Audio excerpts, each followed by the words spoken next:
비트코인이 하락할 때마다, 크게 떡락할 때마다 이것이 크레이그 라이트 탓이다 라고 이야기를 할 수는 없겠습니다만, 비트코인이 떡락할 때마다 우연히 크레이그 라이트에 관한 소식이 나왔었던 것은 사실입니다. 어쩐지 어제 그 악재 소식 나오자마자 뭔가 계속 찜찜하긴 했었는데, 역시나 이제 세력이 그것을 재료 삼아가지고 막 집어 던지는 모습이 보여지고 있습니다. 다음은 어떤 사람이 재밌는 짤을 올렸는데, 이것이 바로 비트코인의 현재 모습이다 라고 하면서 짧은 영상을 공유를 해줬습니다. 보시면 이렇습니다. 이렇게 비트코인이 떡락하고 있는 모습 보여주고 있습니다. 자, 지금 비트코인 현재 가격은 9,751불. 혼자 떨어지지 않고 다른 알트코인들 몽땅 잡아가지고 같이 떨어지면서 자신의 도미넌스를 꿋꿋이 지켜주고 있는 모습이 보여지고 있습니다. 치사한 놈이죠. 자, 그러면 오늘 나온 소식들 그래도 한번 봐야겠습니다. 일단 국내 소식인데요. 은성수 차기 금융위원장 후보자가 이번에는 암호화폐에 대해서 약간은 그래도 긍정적인 발언을 했습니다. 암호화폐 거래소 신고제 도입 적극 지원이라고 나와있고, 거래 투명성을 높이기 위해서 거래소 신고제 등을 담은 법 개정 논의를 적극적으로 지원하겠다라고 밝힌 것입니다. 자, 이틀 전에 나왔던 그 소식에는 무슨 암호화폐가 제도화되면 안 좋다, 불안하다, 사기다 이런 식으로 이야기를 했었는데, 갑자기 이렇게 입장을 바꿨죠. 자, 이거 최근에 이 사람 사무실로 과일 상자 같은 거 배달 왔는지 한번 확인을 해봐야 될 것 같은데, 갑자기 이렇게 입장을 바꾼 모습을 보여주고 있습니다. 저희들은 좋습니다. 그리고 또한 이어서 정부 정책 기조에 따라서 대응할 것이며, 거래소 특근법은 적극 지원할 것이다. 그리고 또한 추가 답변서 원문에 보면은 이런 부분까지 나와 있습니다. 암호화폐에 대한 다양한 시각이 존재하는 만큼 균형적인 관점이 필요하다고 생각한다. 우와, 이거 진짜 장족의 발전이죠? 자, 그런데 한 가지 약간 아쉬운 점이 있다라면은, 암호화폐와 무관한 블록체인 기술만 샌드박스 적극 허용이라고 나와 있는데, 암호화폐가 관련된 기술도 샌드박스 정도는 적극적으로 허용을 해줬으면 정말 좋겠습니다. 자, 그 다음 비트코인 캐시에 관한 소식이 있습니다. 모바일 결제 애플리케이션인 제우스가 비트코인 캐시를 지원하게 되면서 제우스 이용자들은 애플페이와 삼성페이 가맹점에서 비트코인 캐시로 결제를 할 수 있게 될 그런 전망입니다. 자, 그 다음에는 텔레그램 토큰이죠. 그램 토큰에 관한 약간 좋지 않은 소식이 있습니다. 수익률 400% 텔레그램 토큰 장외거래 등 위험한 재판매 성행이라고 나와있는 그런 기사인데요. 그램 토큰에 대한 직접적인 악재가 아니라 이런 것을 또 이용해 먹으려는 그런 사람들 때문에 골치가 될 수 있는 그런 소식인데요. 텔레그램의 정식 블록체인 텔레그램 오픈 네트워크는 오는 10월 31일 출시가 될 예정입니다. 이 브렉시트 결정하는 날짜랑 똑같네요. 자, 아무튼 그런데 아직 출시도 되지 않은 블록체인 자체 토큰인 그램이 이미 텔레그램의 인가를 받지 않은 시장에서 공공연하게 거래가 되고 있다. 이렇게 판매를 하는 토큰, 정확히는 토큰 인수 권한을 구매하는 데는 적잖은 위험이 따른다고 투자자들은 경고한다. 텔레그램은 공식적으로 토큰 인수 권한을 판매하는 행위를 금지하고 있다. 약관을 보면 톤 출시 이전에 투자자가 토큰을 임의로 처분하면은 투자자는 토큰을 받을 수 없다고 명시되어 있다. 결국 장외 거래 등을 통해서 텔레그램 토큰을 산 투자자들이 톤 출시 이후 약정한 그램 토큰을 한 푼도 받지 못할 가능성이 있다는 것입니다. 이런 점도 참고를 해주시면 좋을 것 같고요. 자, 그 다음에 라이트코인 관련된 소식이 있습니다. 라이트코인이 익명성을 위한 민불 윈불 개발을 위해서 빔 프로젝트와 협업을 한다라는 그런 소식이 나왔습니다. 찰리리가 그것에 대해서 집중하고 있다라고 개별적으로 트윗을 남긴 적이 있었었죠. 자, 그 다음에 이어서 찰리리가 이렇게 이야기를 합니다. 라이트코인 재단이 지금 재정난에 허덕이고 있는데 그 운영비의 80%를 내가 대고 있다. 이 돈을 얼마나 많이 벌었으면 그렇게 할 수 있을지는 모르겠습니다만, 본인이 가지고 있던 라이트코인을 최고점에 팔았죠. 팔아가지고 지금은 그래도 라이트코인 재단을 도와주고 있는 그런 좋은 모습이 보여지고 있습니다. 자, 그 다음에 오랜만에 트론 관련된 소식이 있습니다. 저스틴 선이 이야기하기를 비트토렌트 기반 생방송 플랫폼 비라이브가 출시 임박했다. 비라이브는 비트토렌트 생태계에서 개발된 실시간 음악 및 동영상 생방송 플랫폼으로 블록체인 기술의 결합으로 BTT 등 토큰의 보상 시스템이 제공될 예정이다 라고 이야기를 했습니다. 자, 3분기 내에 출시할 예정이라고 하니까 정말로 얼마 안 남았죠. 그래도 개발을 좀 열심히 하고 있는 것 같아가지고 저스틴 선 잘 되기를 바라봅니다. 자, 그 다음엔 중국 소식이 있습니다. 중국 중앙은행이 그들만의 디지털 통화를 다가오는 11월 7일 기관들을 통해서 7개의 기관들을 통해서 출시할 것이다 라는 그런 이야기가 나왔습니다.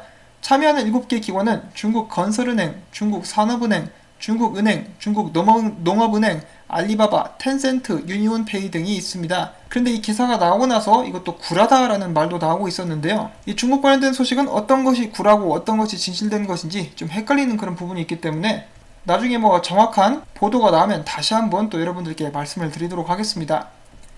자, 그리고 바이낸스 측에서 이렇게 이야기를 합니다. 중국에서 발행하는 이 디지털 통화 같은 경우는 결국은 사람들을 더 잘 감시할 수 있게 만드는 그런 역할을 하게 될 것이다. 이 정도는 누구나 예상을 해볼 수가 있었겠죠. 이 중국 사람들은 더욱더 자유가 없어지는 사회에서 살게 될 것입니다. 자, 그 다음에 플러스 토큰에 관련된 또 소식이 나왔습니다. 블록체인 보안 전문 업체인 팩실드가 이야기합니다. 다단계 스캠 프로젝트 혐의를 받고 있는 플러스 토큰이 보유 자금 중에 일부를 처분하는 정황이 포착이 된 것입니다. 이들은 최근 이틀간 0.1에서 10개의 비트코인 사이의 금액을 다수 주소로 보낸 후 그 코인들을 다시 믹싱을 하고, 여기서 믹싱은 자금 출처 및 트랜잭션 추적을 어렵게 하는 수단입니다. 그렇게 한 후에 이런 코인들을 장외시장에서 현금화한 것으로 전해졌습니다. 이 나쁜 놈들을 도대체 어떻게 때려 죽여야 될지를 모르겠네요. 자, 아무튼 팩실드 측이 이야기하기를 현재 장외 거래를 통해 세탁된 플러스 토큰의 자금 중 일부가 바이낸스 거래소로 유입된 것으로 확인이 됐다라고 부연 설명을 해주었습니다. 다음은 일본 소식입니다. 암호화폐 거래소 코인체크의 모 회사 모넥스의 CEO가 이야기하기를 암호화폐에 대한 일본 정부의 태도가 온화해지기 시작했다. 다가오는 10월 국제 자금 세탁 방지 기구가 일본을 시찰하게 될 것이고, 일본은 결국 미국보다 더 암호화폐 친화적인 국가로 거듭나게 될 것이다. 내년에는 암호화폐 파생 상품과 증권형 토큰 공개에 관한 규제가 명확해질 전망이다. 그리고 또한 여기에 맞춰서 우리는 암호화폐 거래 지원뿐만 아니라 다양한 상품과 서비스를 내놓을 방침이다 라고 이야기를 합니다. 자, 이런 것은 좀 부럽긴 합니다. 자, 그 다음 미국으로 가보도록 하겠습니다. 미국 정치활동위원회에서 미 하원 후보 지원 ICO를 추진한다 라고 밝혔습니다. 이 ICO를 통해서 팩, 미국 정치활동위원회에 기부하는 사람들은 누구나 폴리티 코인을 받을 수 있다. 자, 그런데 문제는 이 폴리티 코인 같은 경우는 가치가 없다라고 합니다. 그들의 궁극적인 목표는 토큰 보유자에게 일종의 투표권을 부여하는 것이다.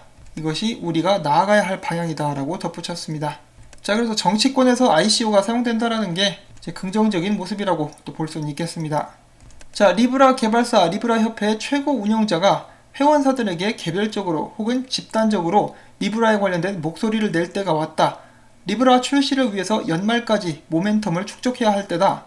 좀 리브라를 위해서 지지 입장을 표명해달라라고 호소를 했습니다. 얼마 전에 나온 기사에 의하면은 이 계열사 중에서도 이 리브라 네트워크에서 탈퇴하고자 하는 그런 움직임이 보여지고 있다라고 했었죠. 자, 과연 이들이 적극적으로 미국 의회의 눈밖에 날 것을 각오하고 리브라를 지지할지 저희들이 지켜봐야 될 것 같습니다.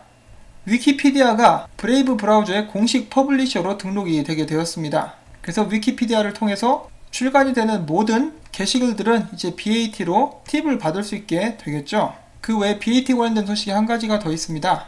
개인정보를 중시하는 브레이브 브라우저가 그들만의 지갑을 만들고 있다, 개발하고 있다라는 그런 소식 또한 나왔습니다. 자, 계속해서 열심히 개발을 하고 있는 브레이브 브라우저에 관련된 소식이었고요. 브레이브 브라우저가 사용하고 싶으신 분들은 제가 언제나 영상마다 링크를 달아놓고 있습니다. 그 링크를 통해서 다운을 받아주시면은 브레이브 브라우저를 이제 모바일이나 여러분들의 컴퓨터에 설치를 하실 수가 있습니다. 다만 부탁을 드리고 싶은 것은 이 브레이브 브라우저를 사용하게 되면은 광고 차단 기능이 기본적으로 이렇게 설치가 되어 있어요. 그래서 제 유튜브 채널을 보시는 분들은 브레이브 브라우저 내 주소창 옆에 보면은 사자 머리가 보이실 겁니다. 그 사자 머리를 눌러서 유튜브를 시청을 하실 때 광고 차단 기능을 꺼주시면은 정말 감사드리겠습니다. 자, 그 다음엔 JP모건의 블록체인 쿼럼이 재가동되기 시작했다. JPM 코인은 여전히 개발 중이다 라는 소식이 나왔는데요. 그러든지 말든지. 그 다음은 좀 특이한 소식이 나왔습니다. 미국 공군이 그들의 디펜스 데이터를 안전하게 관리하기 위해서 블록체인 스타트업과 거래를 성사시켰다라는 그런 소식이 나왔습니다. 그러니까 미국 정부 쪽과 일을 하고 있는 그런 코인이 나왔다라는 소식이죠. 그 회사의 이름은 콘스텔레이션이라고 합니다. 콘스텔레이션 네트워크라고 나와 있는데 이 코인이 있습니다. 코인이 바로 이 코인입니다. 자, 미국 공군과 협약을 맺은 코인 콘스텔레이션, 앞으로 투자할 코인을 찾으시는 분들이라면 한 번쯤 눈여겨서 보셔도 괜찮을 것 같습니다. 자, 그 다음엔 비트코인 소식 넘어가 보도록 하겠습니다. 보시다시피 삼각수렴에서 아래로 비트코인이 빠지고 말았습니다. 이 크레이그 이씨, 그리고 텔레그램 이씨. 자, 아무튼 지금 이런 상태로 암호화폐 시장은 지속이 되고 있습니다. 그럼 비트코인 관련된 소식들 또 보도록 하겠습니다. 자, 비트코인 100일 이동평균 강력한 지지선 역할을 기대, 거래 부진은 우려 요인이라는 기사인데요. 100일 이동평균이 1047달러라고 합니다. 그런데 박살 나버렸습니다. 아이고. 자, 이어서 조셉 영이 이야기하기를 비트코인 1만 달러 지지선 붕괴가 된 요인은 CME 선물 때문이다. 더 자세히 보면은 방금 전 미국계 암호화폐 마진 거래소 비트맥스에서 비트코인 시세가 9,600달러까지 하락했다. 10,000달러 지지선이 하방 압력을 안정적으로 막을 수 있다라고 예상을 했지만 조정이 일어났다. 일부 분석가들은 이번 비트코인 급락의 주요 원인을 CME 선물로 꼽았다라고 이야기를 하고 있습니다. 한편 암호화폐 전문 데이터 분석 및 제공업체 토큰 게이저에 따르면은 글로벌 주요 거래소대의 비트코인의 최근 24시간 거래량은 5억 6,069만 달러로 전날 대비 22.21% 감소한 상태였었다라고 합니다. 그래서 어차피 던지려고 이제 분위기가 조성이 되고 있지 않았나 하는 그런 생각도 해볼 수가 있겠고요. 그 와중에 알트코인과 비트코인의 상관관계가 연중 최고 수준에 접근하고 있다. 그리고 이는 기술적으로 봤을 때 알트 시즌이 가까운 시일 내에 찾아올 수도 있음을 가리키는 것이라고 블룸버그가 이렇게 이야기를 했습니다.